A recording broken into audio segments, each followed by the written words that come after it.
Vous êtes venus comme des vents fous. Nous avons fait front comme nos montagnes.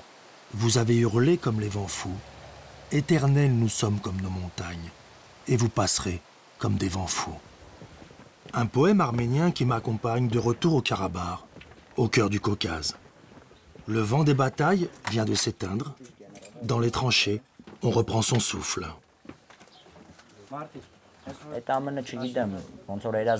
Je ne me rappelle pas de tout. C'était comme dans un rêve éveillé. Je ne sais plus et c'était tellement inattendu. Mais maintenant que tout s'est calmé et que je regarde en arrière, je comprends mieux par quoi l'on est passé. Nous avons eu beaucoup de chance d'en sortir vivants. Finalement, pour moi, ça a été un honneur de servir mon pays. J'ai fait ce que j'avais à faire et je l'ai fait à 100% de mes moyens. Et ça, j'en suis fier. Ouais, très fier. Haïk, l'officier qui me reçoit, est encore sous le choc. Avec ses hommes, des gosses de tout juste 20 ans, ils ont résisté et repoussé la puissante armée azérie. Le soir du 1er avril 2016, Bakou venait de lancer une attaque surprise et massive avec chars, hélicoptères et artillerie. Objectif, reconquérir le Karabakh, cette république arménienne autoproclamée au cœur du Caucase. L'Azerbaïdjan rêvait d'une victoire éclair, mais c'est une défaite. L'Azerbaïdjan a tellement parlé de la guerre ces dernières années et a accumulé tellement d'armements pour se préparer à la guerre qu'elle s'est enfermée elle-même dans l'impasse et n'avait pas d'autre issue. Soit elle devait montrer sa détermination à faire la guerre, soit elle devait commencer à parler de paix. Puisque l'Azerbaïdjan n'était pas prête à la paix, il est logique qu'elle ait choisi le chemin de cette deuxième guerre. Parcourir ces montagnes, c'est comme traverser un champ de bataille. Terre peuplée d'Arméniens, le Karabakh avait voté son indépendance en 1991. La colère de Bakou est terrible. Le Karabakh lui avait été offert par Staline, hors de question de le rendre aux Arméniens. En mai 1994, l'Azerbaïdjan défaite propose un cessez-le-feu. Les Arméniens tiennent le Karabakh, mais jamais aucun traité de paix ne sera signé. Aujourd'hui, seule l'Arménie reconnaît et soutient la nouvelle république autonome du Karabakh.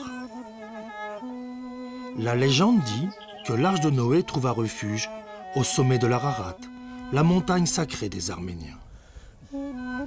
À ses pieds, la frontière avec la Turquie, une frontière brûlante, gardée par les troupes russes. Turquie et Russie, les vrais maîtres de la région.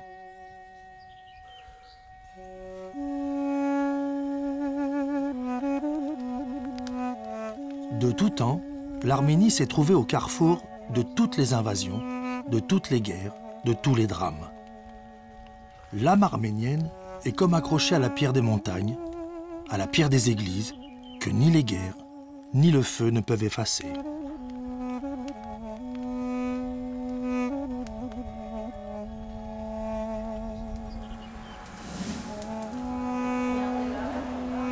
Je me suis toujours arrêté dans ce village. Dans le four de pierre, le tonir, les fagots de bois d'abricotier s'enflamment. Les femmes préparent le lavash, le pain que l'on tire de la terre, le pain d'Arménie. Et comme toujours, je suis invité. Avec l'esprit, avec le cœur, il faut aimer l'invité. L'invité est cet homme qui par hasard entre chez toi. L'invité est cet homme que tu as appelé. C'est aussi l'homme que tu n'as pas appelé, mais qui est venu. Et ton devoir est d'aimer cet invité. J'ai mangé le pain et rassasié, j'ai repris ma route. Je passe les derniers cols et je reconnais le monastère de Dadivank. Je suis enfin au Karabakh. Je n'y étais pas revenu depuis longtemps. Avec moi, une photo, déjà 25 ans, et je me rappelle de 3 visages, 3 noms, Pavel, Michael et Youra. Ils étaient bergers, paysans ou menuisiers. Et je les ai vus prendre les armes et se battre contre l'armée de Bakou pour gagner leur indépendance et garder la terre de leurs ancêtres.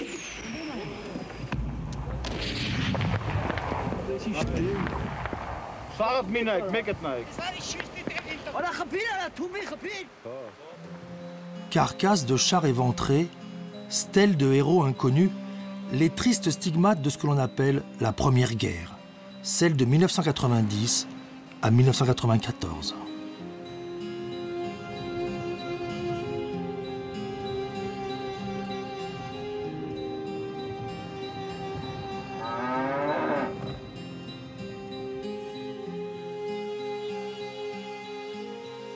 Sur la route du village de Mardakert, près de l'abreuvoir, je reconnais Pavel. Il a laissé la Kalachnikov pour le bâton de berger. Mais le Fedaïn, le guerrier que j'ai connu il y a près de 25 ans, est toujours aussi déterminé. Lors de notre première guerre, nos amis, nos frères, ont versé leur sang sur cette terre. Cette terre est encore aujourd'hui lavée, nettoyée par notre sang. Nous ne pouvons pas laisser cette terre aux Azéris. Nous ne pouvons pas laisser nos cimetières et les tombes de nos amis disparus et dire aux Azéris « cela est à vous ». Jusqu'au dernier homme, nous nous battrons pour garder cette terre. C'est comme ça que je vois les choses. Je ne sais pas comment les autres pensent, mais je sais que nous allons nous battre jusqu'au dernier homme pour garder cette terre. Nous allons garder cette terre de nos ancêtres et y vivre.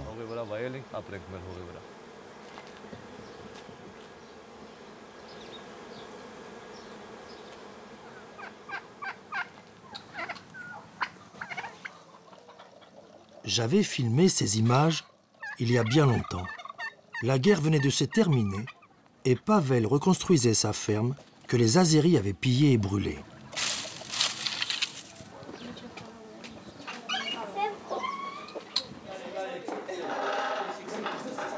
La paix était belle et nous avions bu à l'anniversaire de son fils Karen. Aujourd'hui, Karen est soldat dans l'armée du Karabakh et il se bat aux frontières.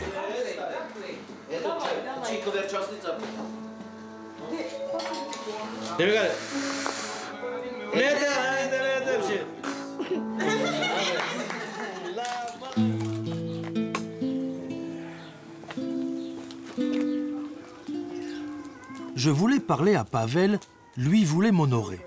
Alors le cochon est sacrifié. Je n'ai rien fait pour le sauver. Dans la cuisine, les femmes préparent les feuilles de vigne.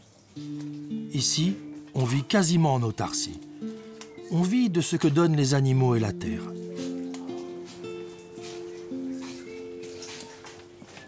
Même s'il est retraité de l'armée, Pavel le paysan continue à sa façon le combat. Pendant que nos soldats gardent les frontières, nous devons travailler la terre pour les nourrir. Si on ne travaille pas, si on ne les nourrit pas, comment pourraient-ils garder les frontières ?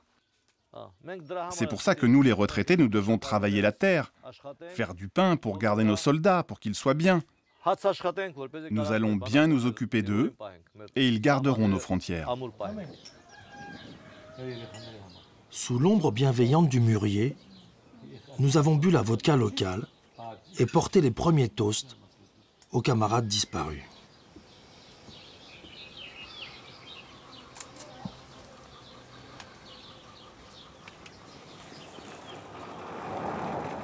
J'ai repris la route avec l'impression d'entrer dans une forteresse assiégée. Je dois m'arrêter car l'armée manœuvre. Les tanks s'entraînent au tir. Le pays est en guerre et je dois présenter mes papiers et autorisation pour continuer ma route.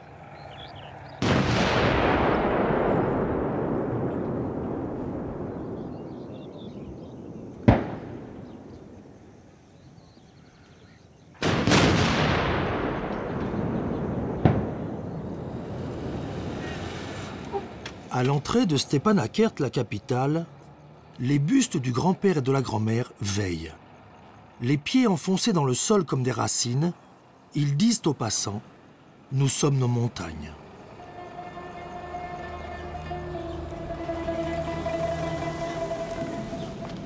Je me souviens du siège de Stepanakert.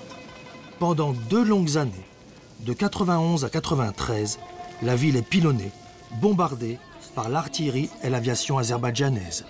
Alors, femmes, enfants et vieillards, près de 50 000 personnes s'enterrent sous la ville. On vit dans les caves, on y soigne les blessés, les femmes y accouchent. Mais personne ne veut quitter Stepanakert, la ville martyre, la ville symbole, la patrie. Pendant une des rares accalmies, j'avais filmé cet homme qui m'a bouleversé à jamais. Je suis né ici, je vis ici, j'ai 59 ans.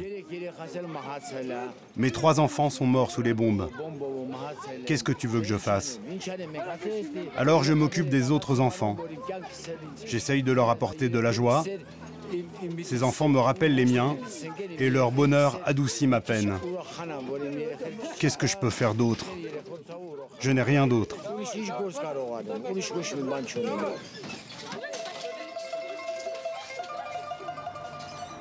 25 années plus tard, Stepanakert semble vivre un dimanche paisible. Enfants au balançoire, anciens aux cartes, femmes à la lessive hebdomadaire. Cela ressemble à la paix. Mais les slogans, les affiches et les murs de la ville disent la guerre. À la caserne, un spectacle est organisé pour les jeunes conscrits. Ils sont 15 000 soldats à faire face à l'armée azérie. Un chiffre dérisoire. Mais Norik Gasparian, le rédacteur en chef de la télévision locale, en propose une autre lecture. À une conférence de presse, le président de la République, Bako Sahakian, a répondu de cette façon à un journaliste qui lui demandait de combien d'hommes disposait l'armée du Karabakh. Il a ainsi répondu: l'armée du Karabakh a 150 000 soldats. Le journaliste s'est étonné. Alors le président lui a expliqué que chaque habitant du pays était un soldat et que le plus valeureux des soldats est l'enfant qui vient de naître. Au cimetière militaire de Stepanakert, que l'on appelle aussi la colline des héros, j'ai l'impression que les visages gravés dans la pierre semblent prendre vie au soleil. Ce matin, ils reçoivent la visite de 2 parlementaires français, membres du cercle Amitié France-Karabakh. Ils sont venus dès la reprise des combats, juger la situation et apporter leur soutien. Dans ce pays que personne ne veut reconnaître, leur visite est courageuse et déclenche la colère de Bakou.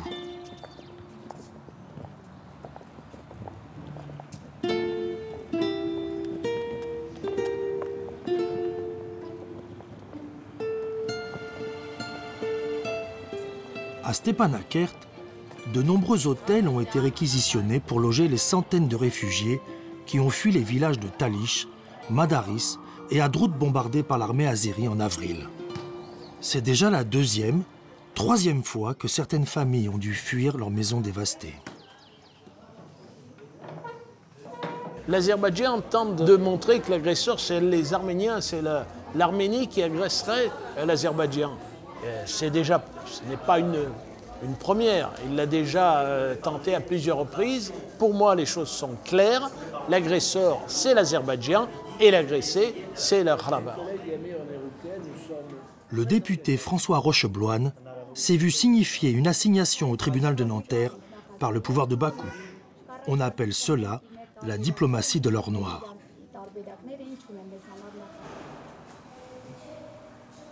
Deux lits, une salle de bain et une télévision. Le nouvel horizon des réfugiés. Je voudrais tant y retourner. J'aimerais beaucoup. Mais il y a tant de mais. Je ne veux pas revivre ce que j'ai déjà vécu. Quand nous avons fui en 1992, j'avais 5 ans. Et maintenant, cela recommence en 2016. Et mon fils a aussi 5 ans. Je ne veux pas que, dans 20 ans, la même chose se reproduise encore. J'aimerais tant qu'il y ait la paix, non seulement au Karabakh, mais dans tous les pays, et que chacun puisse revenir vivre chez lui.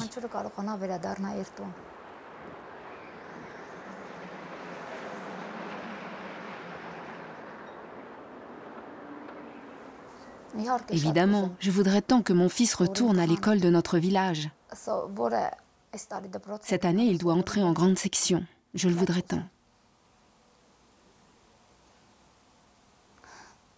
Mais il semble que cela ne soit pas possible.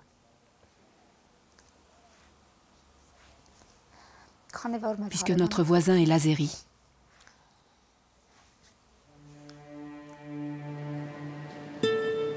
À l'entrée de Talich, un tank arménien incendié rappelle la violence des combats. Missiles, roquettes, obus, drones. Pendant 3 jours, le feu du ciel s'est abattu sur Talich. L'école, située sur la colline à quelques kilomètres de la frontière, a été visée. Elle venait d'être reconstruite.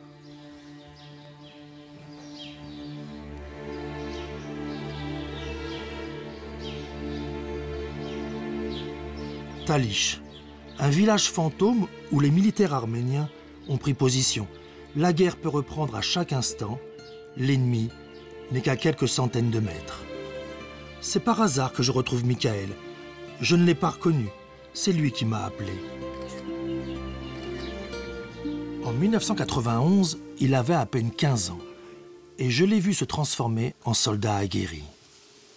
Dans cette guerre de maquis, bergers et paysans restent les plus forts. Ils connaissent chaque pierre, chaque piège et chaque abri de leur forêt et de leurs montagnes. Peu importe si l'armée azérie est supérieure en nombre, mieux équipée et riche de son pétrole, eux ont la rage de ceux qui se battent pour leur terre. Michael est aujourd'hui colonel et j'ai du mal à reconnaître le jeune homme d'alors. J'ai ouvert les yeux avec la guerre. J'avais 14 ans quand tout cela commençait. Je ne me rappelle pas de la paix.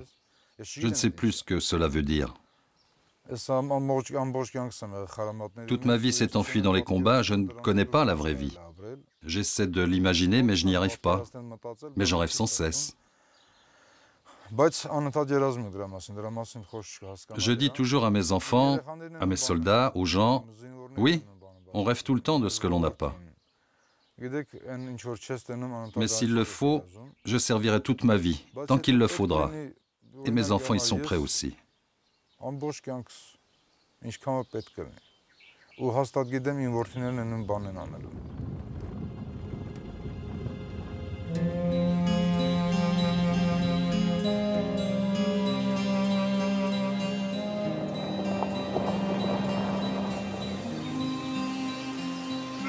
J'ai quitté Talich et pris la direction du village de Mardakert. La maison de Youra a été 2 fois pillée, il l'a 2 fois reconquise et 2 fois rebâtie. J'ai comme l'impression que Youra, mon vieil ami, m'attendait. Dans une autre vie, Youra était menuisier et son frère prêtre. Son frère est mort au combat et Youra est resté 20 ans soldat. Car Youra devait veiller et protéger un trésor, ses 3 filles, Gaïné, Gohar et Gaïané.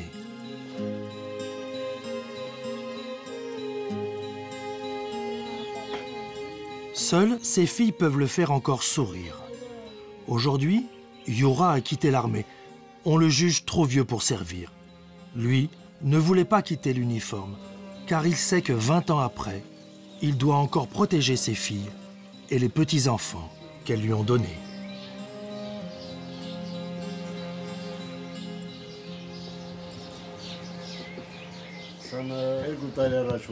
Il y a 22 ans, quand tu m'avais filmé, je t'avais déclaré que nous nous battions pour nos enfants. Et maintenant, après 22 ans, ça recommence. Une nouvelle guerre a éclaté, on l'appelle la guerre des 4 jours. Et nous nous sommes encore battus pour que les Azéris ne rentrent pas dans nos maisons. Là, tu me vois avec ma famille, mes enfants et mes petits-enfants. Et c'est pour eux que l'on se bat encore, pour qu'ils ne vivent plus jamais la guerre. C'est notre devoir, le sens de notre lutte.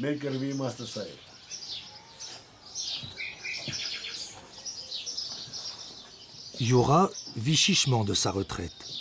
Alors Vino, sa femme, s'est excusée de n'avoir que 2 poulets à m'offrir pour le déjeuner.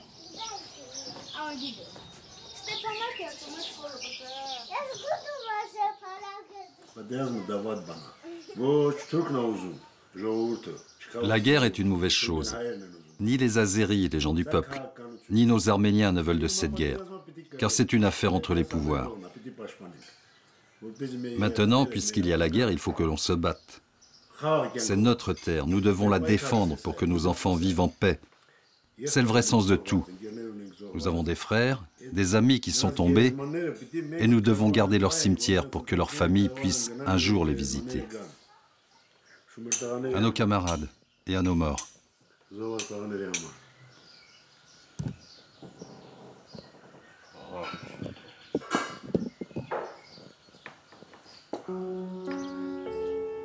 Nous avons bu et mangé.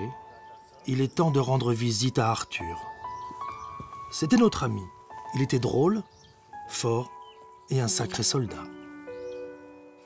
Il est tombé en 1994, dans les derniers jours des combats de la Première Guerre. Même après sa mort, au Karabakh, on n'est jamais seul. Une pierre tombale peut se transformer en table.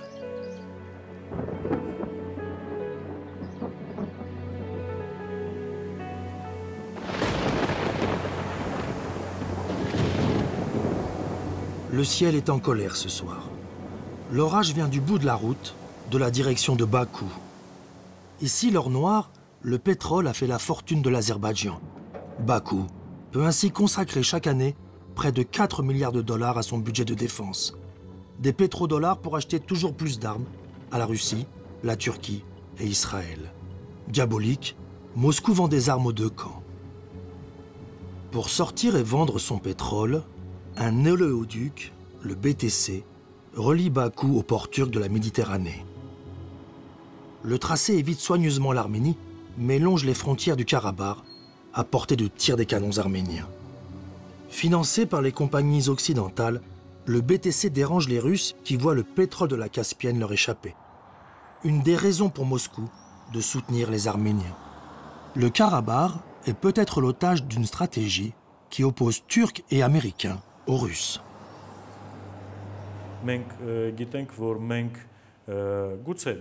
Bien sûr, le Karabakh n'a pas de pétrole, mais il a d'autres richesses. La première est son peuple, le Karabartsi, qui défend sa terre. Un homme solidement ancré dans sa terre et qui ne veut ni ne peut aller ailleurs. Derrière lui vivent sa famille, sa mère, son père et ses enfants. C'est pourquoi il est capable de résister et qu'il est prêt à se battre, même s'il le faut à 1 contre 10, au péril de sa vie, pour stopper l'attaque azérie.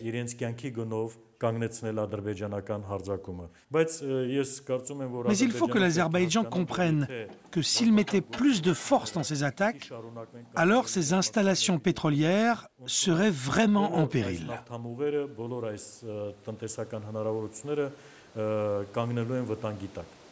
La menace est claire. Les canons arméniens sont pointés vers le pétrole de Bakou. Jamais les Arméniens n'abandonneront le Karabakh, la République que personne ne veut reconnaître. Encore une fois, je pars et laisse Pavel, Mikhaël et Yura, les amis que je me suis choisis il y a déjà 25 ans. Pavel, Mikhaël et Yura, les gardiens du Karabakh, les gardiens du Jardin Noir.